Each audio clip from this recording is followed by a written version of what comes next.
An elite squad of nano-enhanced soldiers join forces with the faction to put an end to 15 years of unnecessary bloodshed under the brutal dictator Sopot.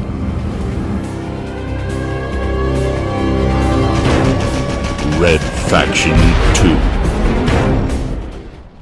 Hello there, SteelSnake72 with my Red Faction 2 PS4 medium difficulty playthrough.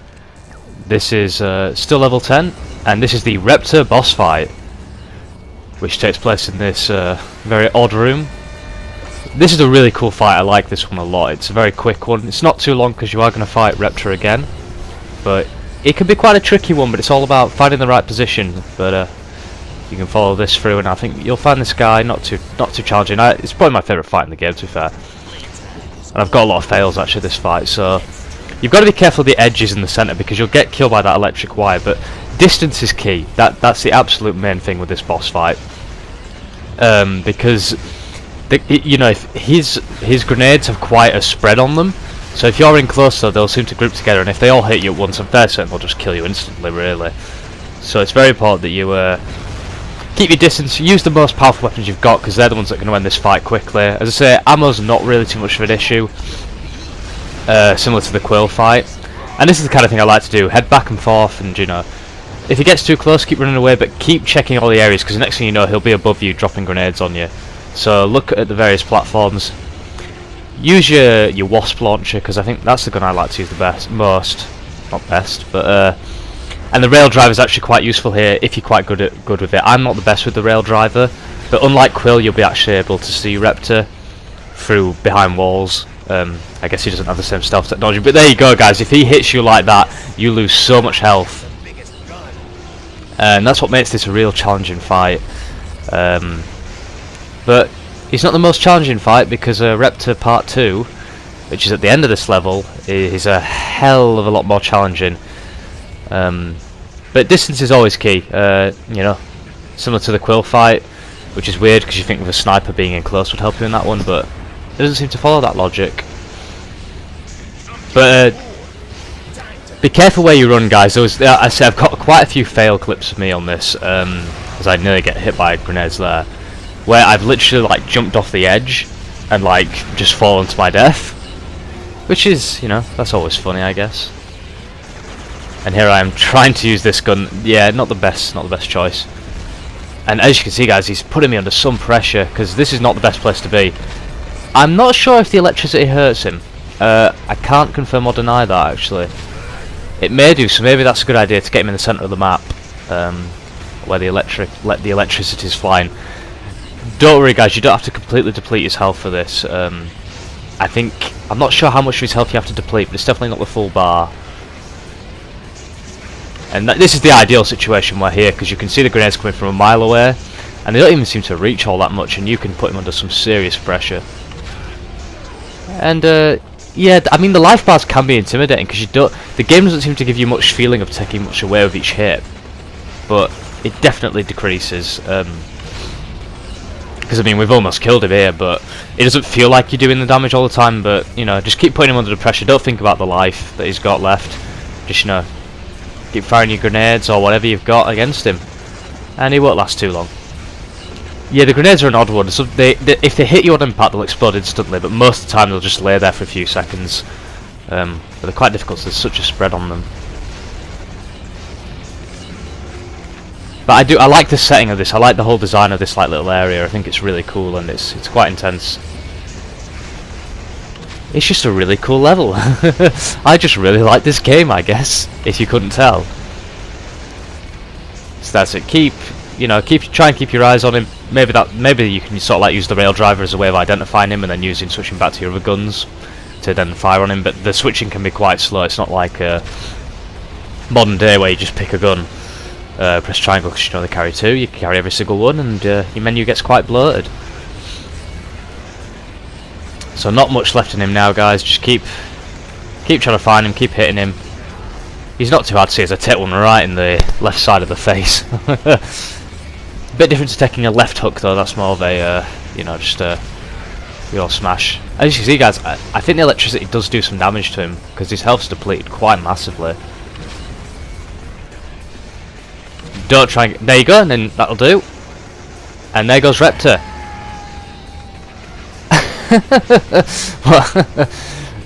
There are some ways to die, and that's not a cool one. Don't go screaming like that. But that's not the end of Repta. We will see him again. But that's the end of the first boss fight with Repta. You know, quite a simple one. And then trying to find your way out of this room is actually a bit of a pain. But you'll want to immediately pick up his gun. So remember where you killed him, because here it is, the anti-personnel. Apparently that's what it is. But it's an awesome gun. Fires so many grenades. It's just a shame you don't get to use it all that much. It's not the most practical thing, and you're gonna be spending most of this level in the battle armor. So there's not much opportunity to be firing the grenade launcher at him. But you do get to use it on some of the bosses, I suppose, that are coming up.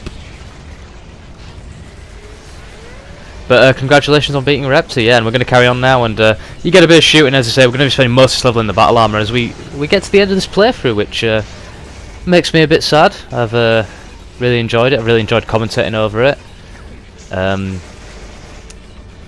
then we'll have to move on, and I'm not too sure what'll be coming up next on the channel, guys, to be honest with you, because I haven't really planned ahead. I just sort of thought I'll do a Red Faction 2 playthrough to kick us off, because I think it was my first game ever.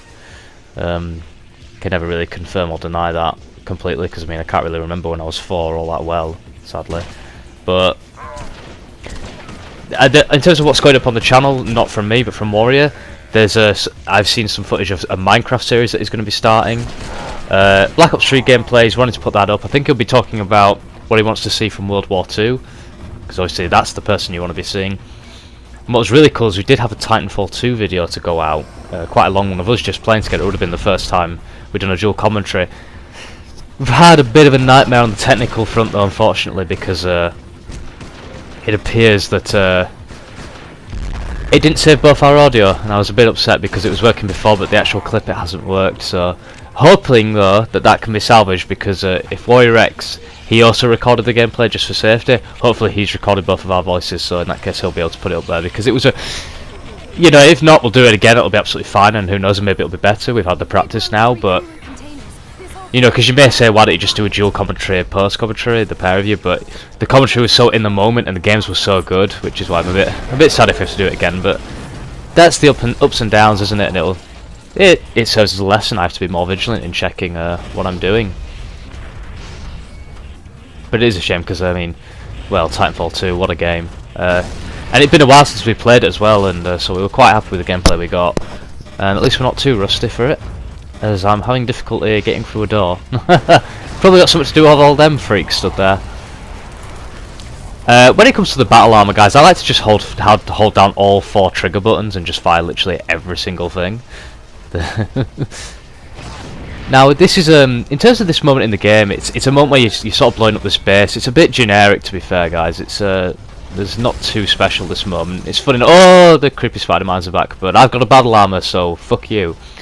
You've got to destroy these free coolants, because why is it always free? Like, don't get me wrong, it's so much better than like Black Ops 3's ending, like destroying those free like hearts or whatever. That was the absolute worst. And look at that, it's locked. Do you know when you had to open doors in games, especially like Medal of Honor, it would like say, this door will not open, this door is locked. But then you played Call of Duty for the first time and it said you will never have to open a door. It actually said that to you. Wow, what a big thing that was. But in terms of if you want anything more from Red Faction 2, guys, I'm more than willing. You know, if you want to, I could chill on some multiplayer with it. You know, I could set up the bots to do some cool stuff. I could do some funny stuff with the cheats. I could put all my deaths into one montage from the playthrough, and like put them together in a funny clip, because there wasn't too many deaths in this. I played this game a bit too much for me to be dying that much, but I could do some funny stuff with it, you know. A few deaths here and there. I mean, there are some funny ones from that first Repta fight, in all seriousness.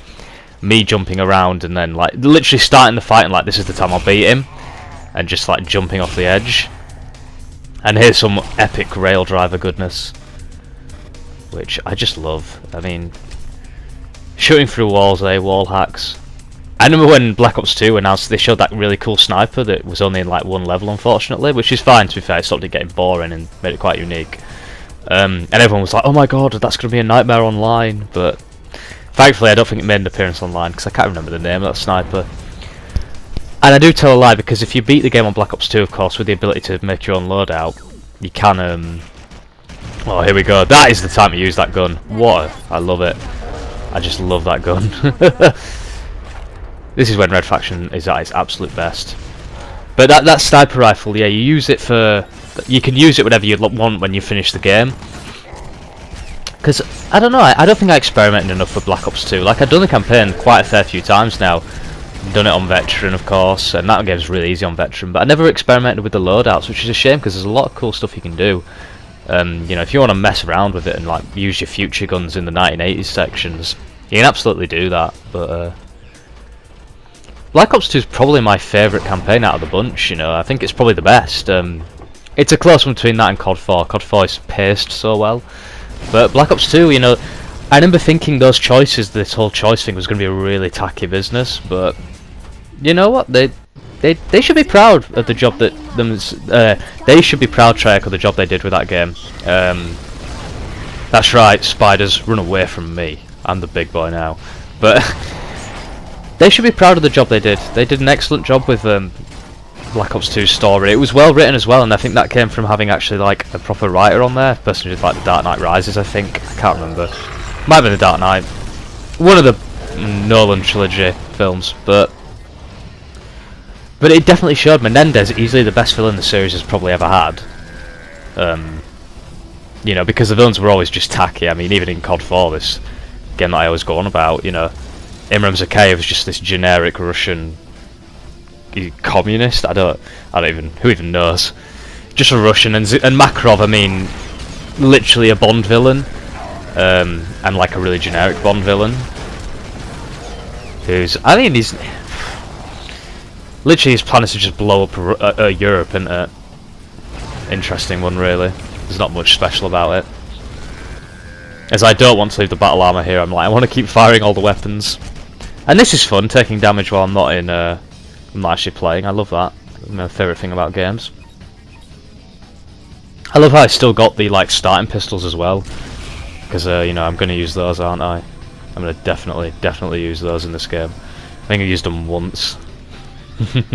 As we're going to destroy the second of the free storage thingies. It's always free, isn't it? You know, this oddly gives me some Medal of Honor Rising Sun vibes. Just in the sense that we're sort of like near water. I don't know why, because of course Medal of Honor Rising Sun ends on that aircraft carrier, doesn't it?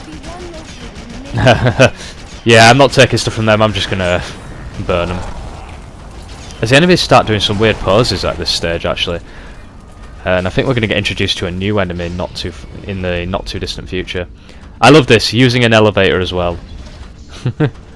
Good old elevators as a Metal Gear. Can you imagine Metal Gear Rex in an elevator? I can't, no. But as I was saying, you know, Menendez was such a well-written character, who actually had quite a compelling backstory. Don't get me wrong, it's nothing groundbreaking or anything, but for Call of Duty, it was miles better than anything we'd ever seen.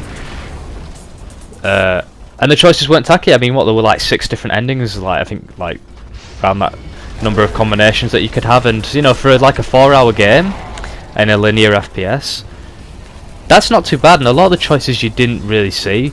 Don't get me wrong, I think some of them were stupid, like the Mason one, like Mason being alive if you shot him in the leg twice. Because that's not obvious. Like, even if you know that that's not Menendez under the bag, the game doesn't really give you much of an inkling. It doesn't give you enough of an inkling that you can not shoot Mason.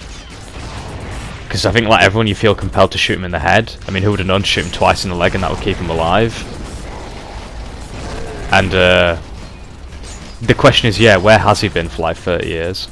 That doesn't make much sense, does it? And here's the third container, I think. I think, anyway. I don't actually know. Either way, but I actually think the story works better if Mason dies. It makes more sense. Because I think I like the ending. The ending if it's a bit mixed up and a bit twisted. Because to get the best ending, you've got to kill like Harper, haven't you? Which is a bit sad. You don't really want to do that. And that's right. Yeah, you just gotta. I don't think you have to leave a demo charge on that one. You can just blow it up and carry on. And don't worry too much about the battle armor health, guys, because it it always comes back once you've completed the checkpoint. There's a nice little welcoming party is ready for me. Those are definitely the moments when you want to hold down all 4 of the shoulder buttons, 2 miniguns, the fire and the rockets, as this place starts blowing up all around you. Because why not? Because we love explosions. But yeah, I mean, Black Ops 1, did Black Ops 1 have a villain? Yeah, of course it was. Oh, it was the 3, wasn't it? Dragovich, Kravchenko, Steiner, all must die. No, you know, I apologise for that terrible accent I just put on, but Gary Oldman was so good to the series. I loved him. But yeah, those were all generic. They were more Bond villains than anything. Like Dragovich was basically Makarov, but in the 60s. And Kravchenko is just his James Bond hench villain. Guys, whatever you do, do not wake up that battle armor. And maybe you can get it to fight with you. I don't know. I thought you could, but do not do it. I'd like to introduce you to my Nano Elite. They are the ultimate warriors processed with none of the defects of previous generations. They make you obsolete. Yeah, and here you go, some new enemies, which just take a few more bullets than the rest. I don't really understand the point of introducing more enemies at this point. It doesn't add much, because you're not going to fight them on foot. Like, you barely are. There's like one section you're going to fight them on foot with. I think Red Faction 1 did a much better job of introducing new enemies, because it only did it once, really. Like, in terms of, like, human enemies. You got the Ultor, as I try and say this word again. You get those normal guys, and then about the halfway point through the game, when you're winning all the time, and you can't not kill them civilians. That's bullshit, by the way. But you fight all them guys, and then the mercs come in, which is when the game, and that's about halfway through, and that's when the game gets really good, or at least a lot more challenging as well. But this game keeps introducing new enemies, but it's not always to better effect, I don't think, because they're not that distinct. I mean, the only difference is these guys look a bit cooler and they're red, whereas the other ones were blue. And as I say, you're only going to fight them on foot once, and they seem to take very similar damage. Who knows, maybe the game could have done with being a bit longer, but it was a short game. And I always wonder about the development of this game. Was it pushed out the door? I can't tell you that. I don't know. And I tell you what, I think the level design can be a bit confusing here, because there are times when I've literally gone the wrong way. And I have to say, there's some bullshit here with putting the civilians in there to get you basically making you get the crap ending, because how the hell am I supposed to not fire my rockets when there's another Metal Gear there? And I'm going to keep saying Metal Gear, because why not? And I think we're coming soon up to the second Repta Boss fight, which is a little bit different from the first one, because it can close the distance on you a lot more. But I think a lot of it depends on what kind of AI you're up against, whether Repta feels like being an absolute badass or whether he feels like being useless. And I think he'll be just after the Starship, and I feel like just blowing everything up, because why not? And if I remember, it should be just after this bit here.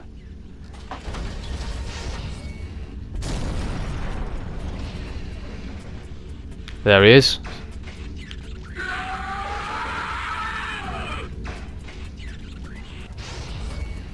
And we're sort of in a freezer sort of room, and this, I don't like this part of the fight, guys. I really don't. All Repta does is go from side to side. I keep trying to predict which side he's going to at the start, but then I just decide, no, I'll just focus on one area. Because none of your weapons really overheat, just fire all 4 shoulder buttons and just keep firing, because he'll keep popping his head out. Don't even bother about the guys, you know, up on the balconies, because you've got enough health, because you'll start at 100. Just focus on getting as much of his health down as you can. And obviously dodge the shot grenades. That's what makes this really tricky.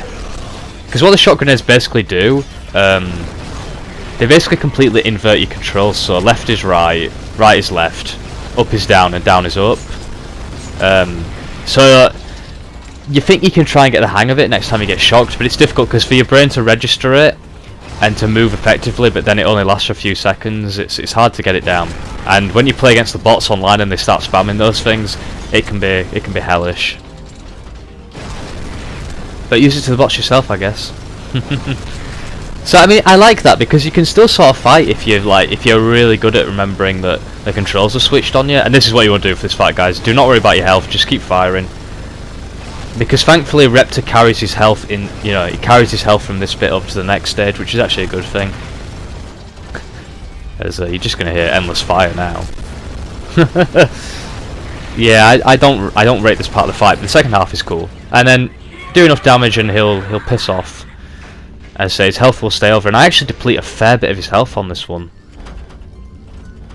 And so you want to follow him. Unfortunately, you can't take the battle armor with you, so say goodbye to the battle armor. It's been fun.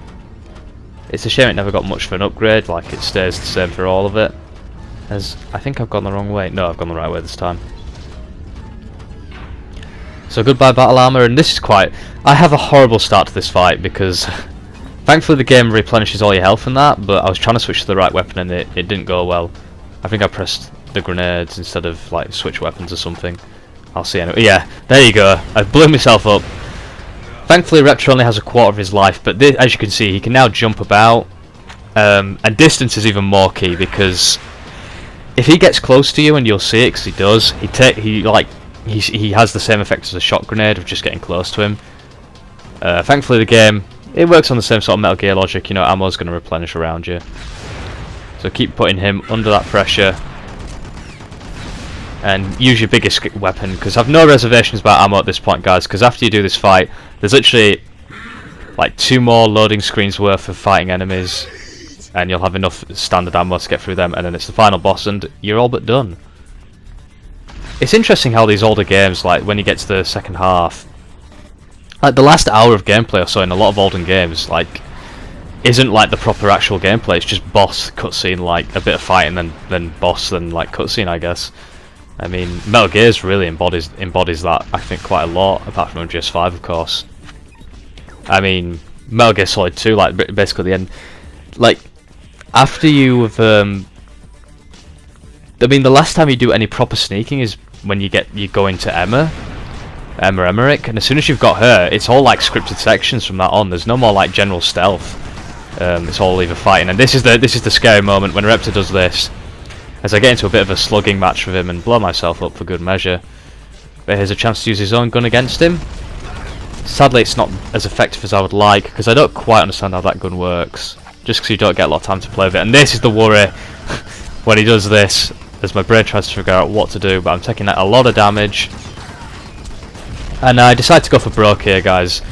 It's a bit ballsy, but I think we're both going to slug for it because we're both coming towards the end. It goes very Rocky Balboa, you know, in these last few moments. So I just sort of think we'll both go for it. Screw it. Thankfully, I have some wasp ammo left, and I'm like trying to reload. It's getting a bit desperate. Just fire. I'm thinking he's only got 1 more hit or so. I've got very little life left, and here's the moment I'm thinking, my life is out of my hands, guys. This is complete RNG. I'm in the hands of the gods. Thankfully, Repta decides to be nice and not shoot me, but this is very nerve-wracking because I don't want to do this fight again, because you have to do the whole part. You have to do the battle armor bit again. So I'm just praying. We've got 1 more round left, and thank God. I can't tell you how much my heart was pounding at that moment. That was very scary, but Repta's going to blow up. A la Metal Gear Solid 3. All it needed for him was to go Repta, the Repta, I guess. And then I get scared that something's going to drop on me. That'll be quite... Do not fall in the water, guys, whatever you do, because the water's like an instant kill under there.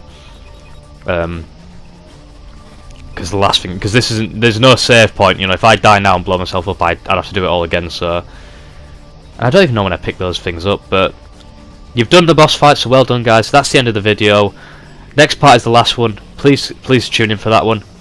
Thank you so much for watching, and I'll see you guys next time.